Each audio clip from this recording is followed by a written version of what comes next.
Hey, thank you so much for joining us at our Crosspoint Church podcast. Now, if you're new to our podcast or maybe new to our church in general, we're just a bunch of messed up people who don't have it all together, running after a heavenly leader who loves us and meets us right where we are. We hope this message encourages you, builds your faith, and strengthens your confidence as you continue down this journey of what it means to know and follow Jesus. Enjoy this message.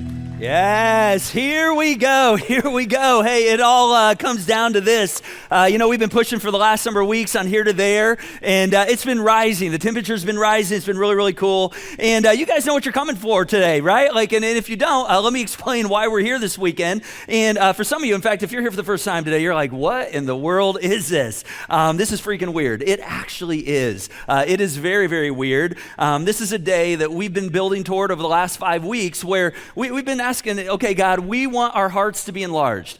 We want more of you in our life. We want to see more of your presence in our life. We want exponentially more happening through us, through our church. And so for the next 3 years, we're going to be committing ourselves this weekend to give, to fuel above and beyond what we've been giving. And this new territory is a bunch of territories we feel that God has kind of put on our hearts that, hey, these are areas we need to move on. And so that's what today is about. So, hey, welcome to Crosspoint. Really excited to have you with us. My name's Curt, if we have not had a chance to meet. And let's make some noise for our online crowd this weekend. So excited to have you join us this weekend. And man, those of you tune in at a bar, coffee shop, home, to take a little time out of your weekend this weekend, spend a little time with us on a really, really big weekend, we just consider that an honor. Now, I'm going to push us a bit more today. We've been doing that. You guys ready to be pushed a bit more today? I don't know why I'm asking that. I'm going to push you anyway. All right? Here's what I think I have something God really wants for you this weekend. And let me pray for us toward that end. God, thank you for today, for this weekend, helping us get beyond the normal. This is not normal, what we're doing right now. We're thankful. I'm thankful for a church where there are people that are up for things like this, up for a push. And I just invite your spirit to visit us if you have not yet already. And I just pray that you help me to be clear, to be helpful. Help us to come to this defining moment as a church and for us. We trust you and we say all these things in Jesus' name. Amen. You know, when my kids were very, very small, we had this little game we would play when we were in a pool, we called it blast off. And I'd get down low and I'd do this, and they'd step into my arms, my hands, and they'd count down 3, 2, 1, and I'd shoot them up in the air, and they'd say blast off. They'd like flail way up, and they'd come down and like smack the water with their head. I think it's why they have like some mental issues right now. It was a lot of fun. They enjoyed it. They're like, do it again. And we had a lot of fun doing it. Now, we've been talking over the last few weeks a number of times. I've talked about Armistice and the space program, how cool I get all nerded out over stuff like this. I actually discovered something recently that blast off is not actually the right term. The right term is commit. And it's not like countdown to blast off, it's countdown to commit. I want you to take a look at Apollo 11, the flight journal. It says this: once we get to the commit signal, the signal that says that the thrust is proper and acceptable, we then will get a commit and a liftoff. Commit. What does that mean? What does it mean to commit to something? Commit is not a very popular word in our culture, right? We don't like to commit to things. We don't want to commit to somebody we're dating. We don't want to commit to marriage. Sometimes we don't even want to commit to weekend plans. We're like, unless it's like a sold out event, and you're like, man, everybody's going to be there. Okay, I'll commit to that. We just don't like to commit. What does it mean to commit? Well, this weekend, we're going to be doing that. In fact, in the row in front of you, maybe even in your weekly when you come in, you've got some cards, and we're going to be using these to actually commit. This is called a commit envelope, because today is about action. And we've been thinking about things, we've been listening, and we've been praying, and now it's time to do something. And so at the end of our time today, we're actually going to be using these cards and envelopes to make commitments. Now, there's been a great flow of commitments already coming in. In fact, our leaders have been sending in their commitments because that's what leaders do. They go first. They've been making what's called an advance commitment. I'm not going to share with you how that's going. I'm really encouraged, but this is actually biblical for leaders to go first. And myself, I've already gone. I'm not asking you to do something that we as a leadership here have not already done. Now, one of the things that I get really, really concerned about when we get to moments like this is, when our church was like 12 people before we even launched, and we're sitting in a living room just kind of dreaming about moments like this, I could get like eyeball to eyeball with every single person in the room, and I could say, hey, listen, here's what we're about. Let's get really clear. We're not playing church. We're not trying to be a cool church. We're actually trying to be aggressive in creating a space for our friends, our community that don't know Jesus, so they have a shot at faith. All right? And we get real personal on that level. And there's been a lot of moments throughout our church's history where we all sense this sense of urgency and the task at hand. And part of my concern, fear, I don't know what it is, we got multiple services, we got people tuning online, we got people, all over the place that are dialing in with us right now, which is awesome, by the way. Love. Those of you that are tuning in online right now, that's amazing. It's just it's easy to become nameless and kind of feel like you're a faceless entity out there. Nobody's really specifically talking to you, and it's easy to just feel like one of the masses. In fact, one of my favorite books is a book called Tipping Point by Malcolm Gladwell. He talks about movements. And movements are incredible things. In fact, our church, this is what we're trying to be. We're not an institutionalized church. We're a church. We have an organizational structure, but we're really trying to be a movement because anytime God's people have been impactful, it's been because they said, hey, we want to create some movement. And in his book, Tipping Point, Gladwell, he talks about studying all these different movements and things that actually tip, toward things beginning to happen. He also talks about things that prevent the movement from happening. And one of those things is when everybody believes that somebody else is going to step up. In fact, psychologists have studied this. In fact, in New York City a number of years ago, there's this area that had high crime rate, and these psychologists studied these muggings, these crimes that were happening in this area, and they noticed that people were all over the place. People were watching this happen, and everybody just watched. And in fact, here's what they said about it. They said when people are in a group, responsibility for acting is diffused. They assume that someone else will make the call. So this is a very, very unique moment for us this weekend, and we're going to make some moves. In fact, some of us might even make 2 moves today. I hope all of us that call Crosspoint home are prepared and coming and saying, hey, I want to make a 3-year commitment above and beyond my normal giving. We're going to talk about that a bit more here in a bit, but some of us may be moving on something else. In fact, others of us might be saying, hey, I'm in, this is my church, God, I want you to use me, and you might be making a move to join a team around here, to join a serving team. In fact, there's 2 cards in front of you. I want you to just take those out. One of those is join a world-changing team. I want you to just hold this in your hand. Maybe this is a move. Let's deal with this card real quick right here. Because, if you're currently on a team serving around here, I just want to thank you. It's amazing. Isn't it amazing to be on the path of people, the greats that have gone before us that have said, hey, I'm not just going to church anymore. I'm not just playing church. I'm actually going to be the church. I'm creating movement. I'm a part of the movement of God. Some of us, we might be taking that step. Maybe this is a move for you this weekend right now. If you need a little motivation on this, I actually want to show you a story from one of our young adults that grew up here that shared in the 29 Days of Prayer this past week on why they serve. Take a look at Daniel's story right here.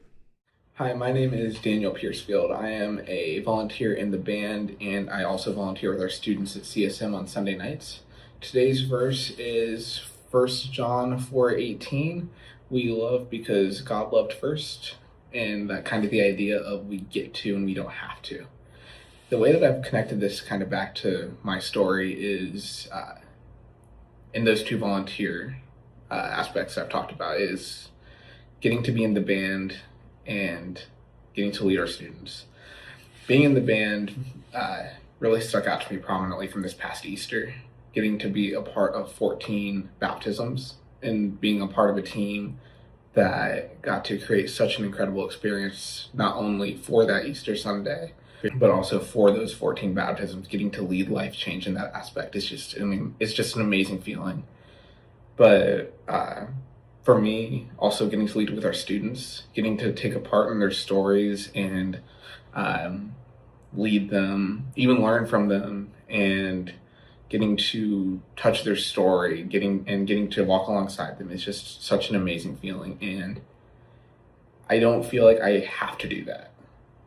I don't feel like it's an obligation. I don't feel like it doesn't feel like I'm being forced into anything, but it's rather I get to do this. I get to be a part of this life change. I get to be a part of a student coming to God. It's just such an incredible feeling.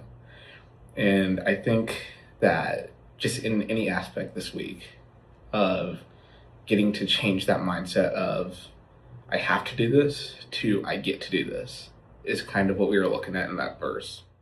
Man, let's thank Daniel for sharing and just being a part of some amazing stuff. His life was radically changed here at Crosspoint. And now he's like, hey, I want to be that for other people. Maybe you are saying, hey, I want to make a move this weekend and just show God, hey, I'm in. I want to love on people with you.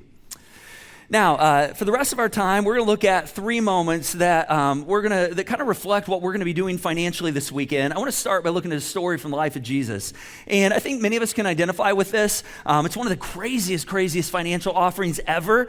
We find this in the Gospel of Mark. So Matthew, Mark, Luke, John, the 4 authorized biographers of Jesus' life. Mark has got a pretty cool perspective because he didn't personally know Jesus. In fact, he downloaded everything he writes from Peter. He said, Peter, I want you to tell me everything you saw and experience. So the Gospel of Mark is actually through the lens of what Peter saw and experienced. And Jesus is hanging out in this moment. He's doing life. There's some people hanging out on the margins. And I want us to take a look at what happens here. It said, while he, meaning Jesus, was in Bethany, reclining at the table in the home of Simon the leper, a woman came with an alabaster jar of very expensive perfume made of pure nard. She broke the jar and poured the perfume on his head. Some of those present were saying indignantly to one another, why this waste of perfume? I mean, this could have been sold for more than a year's wages and the money given to the poor. And they rebuked her harshly. Leave her alone, Jesus said. Why are you bothering her? She's done a beautiful thing to me. The poor you will always have with you, and you can help them anytime you want, but you will not always have me. She did what she could. She poured perfume on my body beforehand to prepare my body for burial. 3 things that are happening right here that Jesus uses to kind of validate this moment for this woman, this commitment, this sacrifice that this woman has done right here. Now, I don't know if you've ever saved your best for another time. Like a number of years ago, Julie and I, we contributed to a fundraiser for a friend of ours. His daughter was raising funds, and if we bought so many tickets, we got a wine basket. So we bought enough. I think we got 2 baskets. And he dropped it off here at my office, and there's these wine baskets were sitting in my office in some bags. And we had a party coming up. I'm like, man, I'm gonna go get that wine because that wine is way better than any wine I have ever paid for. I'm cheap when it comes to wine. This is expensive wine. So I came in the office, I grabbed the bag, started walking out of my office, and the bottom of each bag fell out, and those things hit the ground and just exploded all over my floor in my office right here. Nobody was here. I had to clean it up. I went and got a mop. You can see the stain it left right there. I actually texted our building manager because it was going under the floor, the walls, getting under under the little things there. And I'm like, dude, you're gonna think I've been having a wine party in my office. None of that happened. I just broke all this wine right here. It's gonna take about a month for this to clear out. Now, you know what my first thought was? I didn't go, oh, you idiot. Why did you do that? You know what I thought? Dang, why didn't you drink that sooner? Why did you save that? Why were you saving that for a better time? Because this is what we do. See, this woman right here, she brings out her best. And she does 3 things that you and I, we're going to be considering today. The first thing is her best actually included the lavish. This is very expensive perfume. Says it's the equivalent of a year's wages. I don't know what she did. I don't know how she got her money. All we know is this perfume bottle was equivalent to a year's wages. She sees Jesus. She's so overcome because of the role he has played in her life that she wants to bless him, and she breaks it and starts using it, pouring it all over him. And Jesus, he goes, she literally in that moment did what she could. Now, lavish for me may not be lavish for you. And lavish for you may not be lavish for me, but whatever your best is, that's what's lavish. We've tried during this initiative to not really talk about specific numbers in terms of what you should give. We did vision briefings, and we gave a gifts profile that showed all the different types of gifts that could make up, accomplishing this initiative. But we don't go around and say, hey, here's your gift, and this is the number you're supposed to do, and here's the fair share. If everybody just does this amount, we just don't do that. And the downside of that is that, some of you may have had a crazy number come to your head, a crazy amount amount of money, but because we haven't said that number, you may not have felt validated. Because sometimes when we hear like a number, you're like, oh, maybe that's God speaking to me. And so right now, I'm not going into fundraising mode. I'm going into, I want you to hear from the Spirit mode right here, all right? So some of us, you may have numbers going through your head as you've been processing this that are like 2, 4, 5, 10, 15,000, 20,000, 50K, 100K.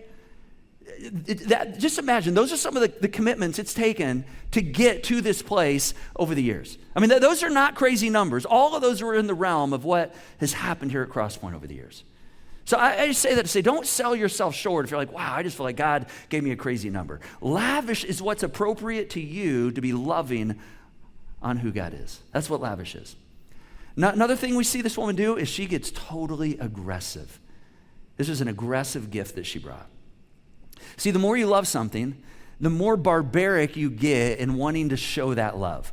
So you got all these people, they're gathered around Jesus, and out of nowhere, where this woman, she just comes up, she whacks off the top of this bottle, and she just starts pouring it over his head. It's like, gook, gook, gook, gook, gook. You guys like that? Gook, gook, gook, gook, gook. I mean, she just poured it out. It's like dripping down his head, it's dripping down his body, down to his feet. Then she gets down on her hands and knees. And with her hair, she starts to wipe and wash his feet. This is a very aggressive and barbaric mood. Of course, you know what happens when people experience this kind of a barbaric love? What happens when people have never really seen this? They don't know this kind of love. They get very cynical. They get very pessimistic. It happens all around us all the time. In fact, there's kind of a standard line. We all go to it at times. Whenever we get threatened, feel like, man, somebody's being way too lavish right here. We go, whoa, all the money could have gone to the poor. Why are they doing this? They're wasting this right here. That's the standard line. Whenever somebody's starting to get pushed, whenever somebody wants to push back and not get pushed, all of a sudden we start questioning the intentions. Right? I hear it around here at times. I've heard it even before I came to Fishers. Jesus heard it all the time. See, whenever someone sees a bold, aggressive move to make themselves feel better, they go, well, what about the poor? Why aren't we thinking about the poor? All right? What about the economy? There's people struggling out there. What are we doing for those people? What are you doing? And all these jabs and bombs start getting heaved. Interestingly enough, one of the people that's doing this in this story is a guy by the name of Judas. Judas is one of Jesus' 12. I don't know why Jesus had Judas on his team. We see it in this moment right here. Judas is not that great of a guy. He really isn't. He's the one that managed all the money, all right? And he sees this perfume trickling down on the floor, and all he can think of is, man, this should be going into my pockets. This is a waste right here. Because see, people who don't have a full love for God don't understand lavish, aggressive gifts. We see another example of this in the Old Testament with King David. King David, he was not only a great warrior, he was a great warrior, but he was also a great worshiper. And David, man, he had outages in his life. He had a lot of moments of rebelliousness. He had a lot of moments of like sinfulness, but he also had this tender heart, and he was a worshiper. And he would turn and he would return to God. And he had this tender inner core along with this like rough, tough masculinity. And there's one moment where he wants to connect with God. He wants to worship God. He's the king at the time. And he's walking across the territory. And there's a guy that has some land. And he's on this guy's land. He says, man, I want to set an altar up. I want to sacrifice right here. This is very common back in the Old Testament. And so David, he goes to the owner of the land. He said, hey, could I set up an altar and worship right here? And the guy, his name's Aruna, he goes, not only that, yes, you can do that. I mean, the king wants to worship on my land. I'm going to do you one better. I'm actually going to give you some animals to make as your sacrifice. And notice what David says right here. It says, but the king said to Aruna, David said, no, but I will buy it for you for a price. He says, I'm not going to let you give me what I'm sacrificing. I'll pay for it though. I will not offer burnt offerings to the Lord my God that cost me nothing. During one of our Here to There vision briefings, I was really moved by a lady that this is her first time attending one of these briefings. And she got kind of emotional when we were talking about why she was there, and she just was sharing, how much Crosspoints meant to her, and having space in the seats to just the transforming work that God has done. And it's been really cool seeing her lean in and go to classes, and go to the Difference Maker class and come to a vision briefing. And I don't, her emotion, it could have been because she was like super tired, because she was supposed to come to a different briefing, and we rescheduled that and said, hey, can you come this night? And she said, well, I can. She said, I got to be up, I don't know, some ungodly ungodly hour in the morning, like 2 a.m. She's like, I gotta be up like 2 or 3, take my son to the school for a field trip. They're going out of town on a trip. She said, I'll try to be there, but man, I might be half asleep. And so I didn't fully expect her to show up, but then she showed up, and we got her a cup of coffee. And the cool part of this is she, in the midst of this, was again sharing a bit of why she wanted to be there, because she wants to help people or in the place she was, the here, to get to some new places spiritually.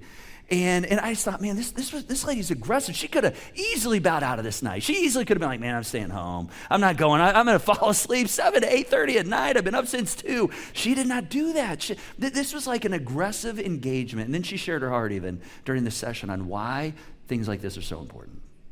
And I was just like, wow, that was an aggressive move right there. This woman at Jesus' feet is very aggressive. Both of these women realize something, that they realize that and recognize that these moments right here are very rare opportunities. For this woman sitting at Jesus' feet, I don't know if she knew he was going to die soon, but she realized this is a very rare moment. In fact, the Apostle Paul, he writes to the Christians in Ephesus, and he says, be very careful then how you live, not as unwise, but as wise, making the most of every opportunity. See, this is a very rare moment. In fact, I woke up today, and I start my day working out. I spin in my basement on a stationary bike, and I usually listen to the playlist for our weekend just to kind of get in sync with songs. And I just had a moment. I was overcome with some of the songs we're doing this weekend, and it hit me. I'm like, wow, today is a rare day. There are very few days like today where we get to do something to show our love to God in this unique way. This moment, again, may never happen again. And Jesus, in this story right here, he realizes this too. Look at what he says. He says, look, the poor you will always have with you. You can help them anytime you want. But loving me, doing what this woman did, that was lavish. These moments don't come very often. Then take a look at the next verse. He says, I tell you the truth, what she has done will be told anywhere the good news is preached. All over the world, it will be told in memory of her. Now listen, I don't know if you agree with all the Bible. We all are probably at different places in terms of what we read there, in terms of appreciating it. This right here should give you goosebumps. Do you know why? Because Jesus said exactly what's happening right now. He said, hey, every time the good news is shared, we're talking about good news for people that don't know. They can have a faith in God. He says every time they're going to mention this woman, this is what we're doing 2,000 years later. We're still mentioning this woman who took advantage of this very, very rare opportunity. I have a longtime friend who, when our leadership met, I don't know, a month and a half, 2 months ago to kind of process here to there, get everybody on the same page, say, hey, we're doing this is where we're going, this is what we feel God's leading us to. As we were working through some of the initiative, specifics, there was a bit of a tension in the room with our leaders as we had processed as a staff, because we're like, man, this season is a rough season. I mean, the economy's, kind of getting all jacked around, and, a lot of instability. Is this really a good time to be doing a financial initiative? And we just felt like God was saying, yes, it's time. One of my good friends stood up and he kind of said, hey, listen, he gave us a really good, compelling reason on why there's always a good time to do this. He said, hey, if you wait for everything to be perfect and, everything to be aligning in the world, you're never going to do this. And he said, because at the end of the day, this is about growing spiritually. It's not about raising funds. It's about getting our hearts in line with God. And it was a really cool moment. And so I want you to hear a bit from him. He's traveling right now. You might know him. His name's Eric Butchenkirk. You know that guy? He's actually traveling.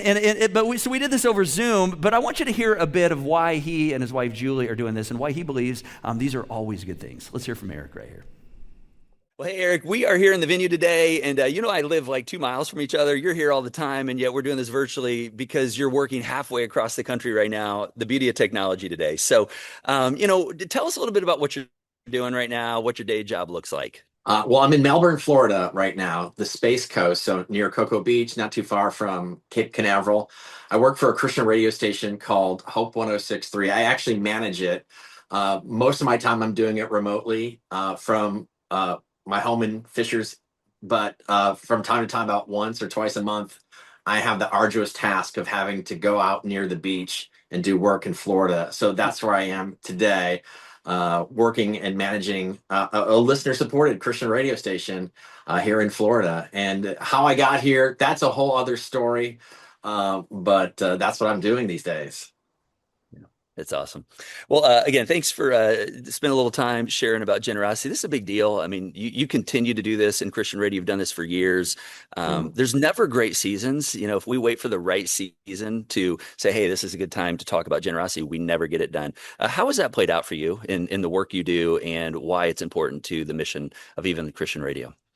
Yeah, well, some people know me from, my past work, maybe the previous 7 years when I was at B105.7, which was a commercial radio station. But prior to that, I spent 15 years at the world's largest Christian radio network of K-Love and Air One, and those were listener-supported radio networks. And so we depended on the generosity of people. And through that, I've been asked to help and coach other Christian radio stations and other not-for-profits in fundraising. And so I've gotten really adept and knowledgeable in this space of generosity, depending on people being generous in terms of the workspaces that I've been in, and even understanding it a little bit more. I think for a lot of people, especially in my beginning stages of working in Christian radio, when we'd have to do a fundraiser, there'd be those times like, oh my gosh, I hate asking people for money. This is terrible. I hate doing it. And over time, I really learned that this is a spiritual thing. And maybe it's because of what it did in me when I saw that when I personally gave to things, how God worked in my life, how there's a freedom that comes from that. And so when I started working in places where I gave people, when I was asking people to fund something, I was just providing an opportunity for people. I was offering an opportunity for people to grow. It's not something you have to do. You don't have to give to anything. You don't have to give to any ministry. You don't have to give to Crosspoint.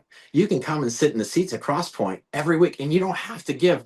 There's no obligation. There's no pressure, right? Nobody twists your arm. There's no admission fee coming into Crosspoint. You don't have to do it.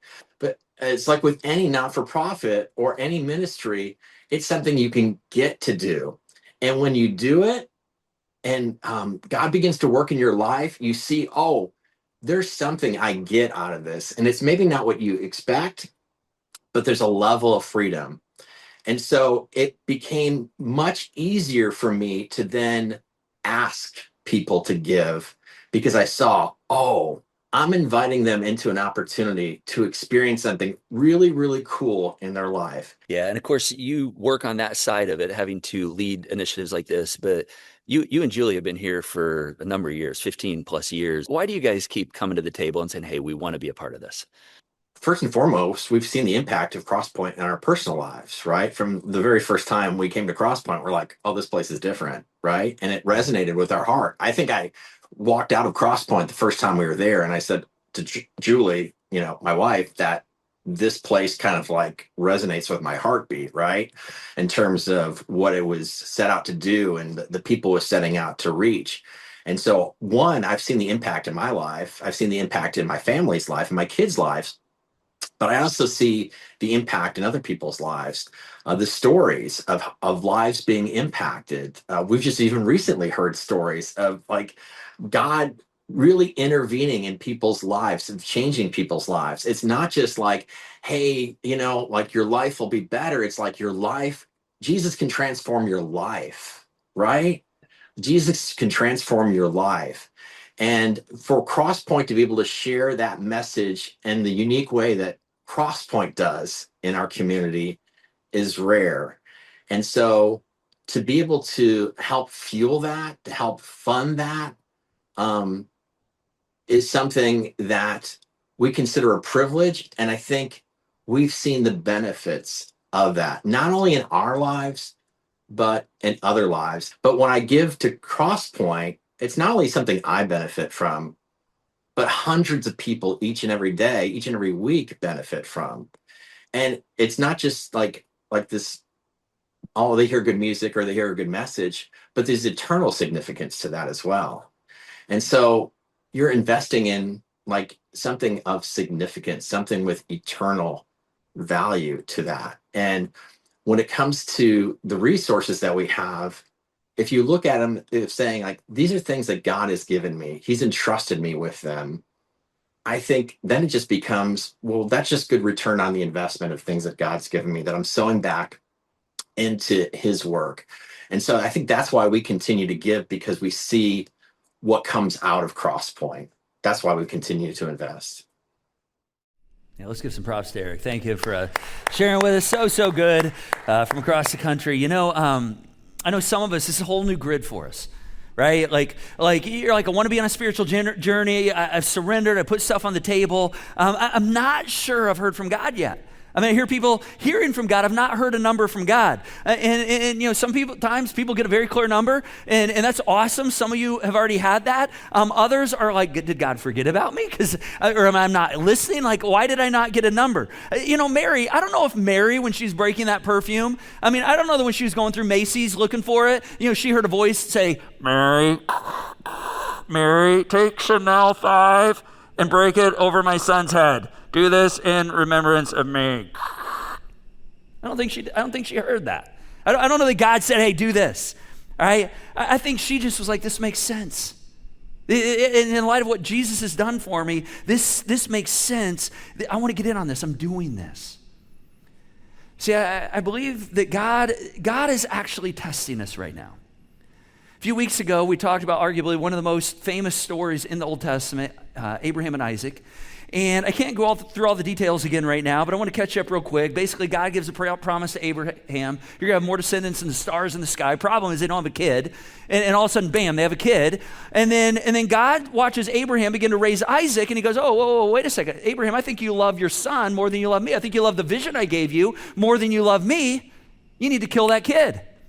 And Abraham, he takes Isaac up on top of this mountain, all right, they go to the way top. And listen, there's a lot of troubling things in this story. I unpacked them much, much deeper and articulately a couple weekends ago. You can go check that out. But they go up on this mountain, and Abraham pulls his knife out. He's ready to sacrifice his son, and he raises his knife. And let's take a look at what happens here in Genesis 22.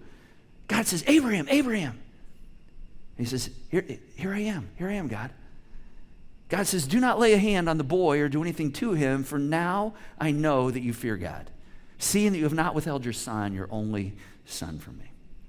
He calls out Abraham. He's like, hey, are you paying attention out there? Abraham. See, I think he still does this today. I think he's like, Tracy. John. No Johns out there? Seriously, no Johns, or at least no Johns that want to go forward. Jen. Jen's? Teresa. All right, there we go. Okay, yeah, we got a few of them in here. All right, yeah, I just want you to think, God's calling your name. And you go, okay, here I am. And God goes, wait, don't do it. Don't do it. And what God says here is so weighty. It's freaky in a bit. And whether you take the Bible word for word, sometimes you got to interpret it. But look at what it says here. Now I know. God says, now I know that you fear God. And you go, well, I thought God knew my heart. And God's like, well, I don't know that I knew this before. And you say, well, I thought God knew everything, which that's a spiritual debate we can have another time, all right? But he says, now I know. How does God know something? All right? You say, well, God knows my heart. He knows my heart. How does God know something? God doesn't, step back and go, oh, look at their little heart. They got a lovely little heart. I love that heart. God doesn't do that. How does God know your heart? He knows your heart by what you do, by what I do. And see, there's these moments, these tests that we pass, and they qualify us for the next assignment that God has for us. And if we don't pass the test, then we don't get more assignments. We don't get more tests, and we also don't get the blessings. I mean, this is a basic Bible thing. I could give you hundreds of examples if I had time. But this is a test. A lot of us are on a test today. And the first test, you pass. Showing up, like walking in the doors, like tuning in online. That's the first test. You know what we're doing this weekend, and you showed up. You're like, hey, I want to be a part of this. And now we get to see whether or not he has our hearts. God gets to see whether or not he has our hearts. And the way that he sees that is sacrifice. So I want to invite the band to come on out. They're going to come on out, and we're going to do some music in a moment. My wife and I, Julie and I, this is always tough for us to figure out. Life situations are different every year. They're always unusual, and we kind of are like, oh, okay, where are we at now? And what does it look like to really go above and beyond here? And this year, it means there's going to be certain things we're not going to be able to do. It means that we would have a lot more security if we didn't do some of this stuff on a lot of fronts. And I know there's people, I'm sure, that are going to be giving larger gifts and sacrifices in terms of what that means in their life. I'm telling you, for us, like, we're sacrificing. I'm like, whoa, man, when I write this on the envelope, it's the largest number I'm going to write on one of these ever. I mean, and so, because for us, that's what a sacrifice means right now. And we actually came pretty easy to the number, like, okay, here's our number. And then we're like, well, is that enough? And it's like, well, we can't outgive God. We feel inclined to do a little more. And then we were like, well, every time we lean heavy into generosity, there's actually a whole level of life, and in a weird way, peace, that we actually experience. And see, God's looking to see if there's a group of people that have that kind of heart, the heart of Jesus sacrifice, the heart of David for sacrifice, the heart of this woman who breaks this perfume and gives her whole self. And maybe the reason that we're not seeing some of the awakening that people like David would see is because there's not been a group of people willing to sacrifice before until now. That's us, friends. That's us. Come on, that's who we are. It's what we've done. It's what's built this place. All right, whether you're a long timer or a first timer, let's join the party. Let's go. We're going to get this done. All right, so here we go. Right now, in your seats, right in front of you, you have a couple cards. You have a commitment card. Go ahead and take that out if you haven't done that. Don't look at the boxes yet. Don't go to the boxes yet. That's where we immediately go. Let's just do the logistics to start. All right, let's just do some logistics, easy stuff. Start with your name, first name. Just write your first name in there, Curt. I'm going to write it down right here. Last name, Walters. If you're with someone, spouse, partner, let whoever's got the best handwriting do it. You know who you are. All right, we want to make sure we can read it well. Your address is next, 12802. And then your city and state.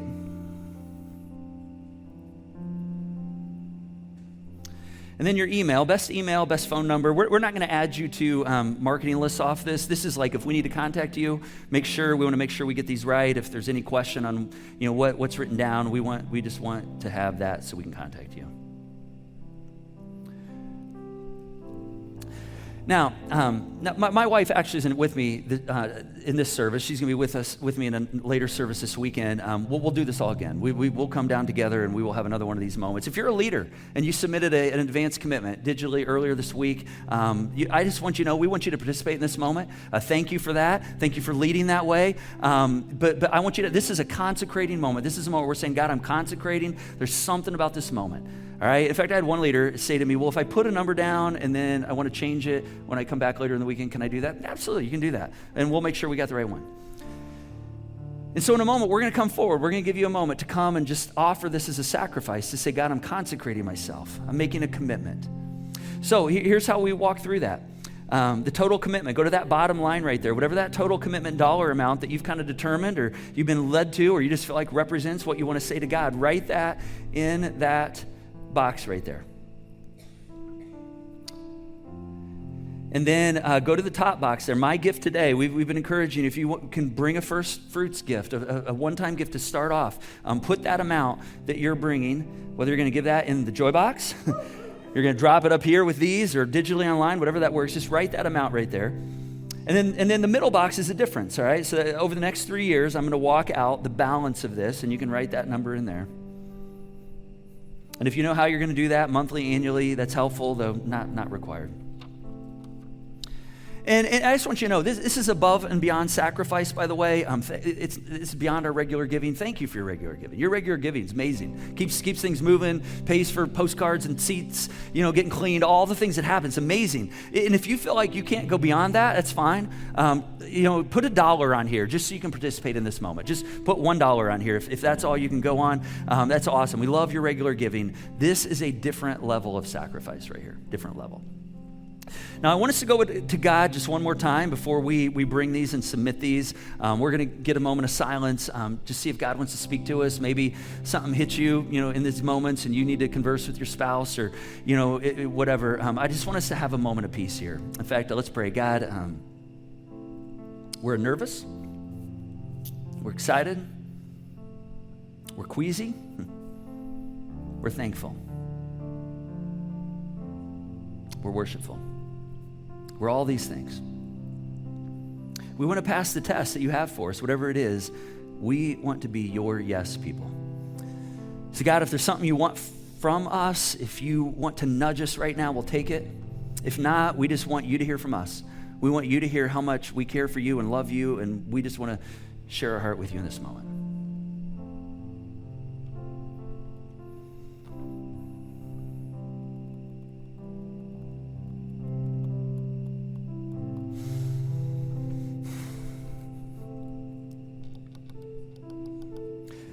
Let me just set the stage for us one more time before we do this.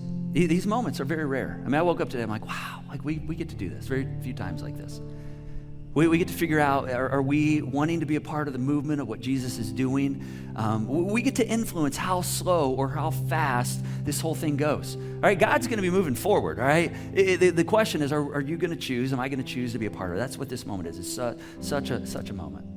So if you're still working on your numbers, you can, as we stand in a moment, you can stay where you are, stay seated, work it out. If you're working with your spouse or somebody from your family, if you're completed on this, you can lick it and seal it. If you got a gift that you check you're putting in there, you can put it in there before you seal it. If you're going online for that gift, you can do that. Let's go ahead and stand. We're going to do a song. We're going to actually do a couple songs that remind us that this is really a trust moment. We're trusting God.